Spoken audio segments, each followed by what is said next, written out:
తులసి కోటనే వేదిక కాగా ఈ పున్నమి రోజు దామోదరుడే తెరలిరాగా పంచవన్నెల ముగ్గులు పెట్టి పసిడి పువ్వుల పందిరి వేసి పంచవన్నెల ముగ్గులు పెట్టి పసిడి పువ్వుల పందిరి వేసి కార్తీకములో కనివిని ఎరుగని కళ్యాణమునే చూడగరండి తులసి దామోదరుల కళ్యాణం ఈ పున్నమి రోజే తులసి దామోదరుల కళ్యాణం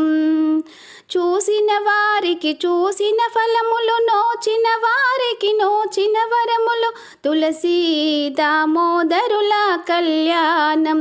ఈ పున్నమి రోజే తులసి దామోదరుల కళ్యాణం సుఖశాంతులనిచ్చు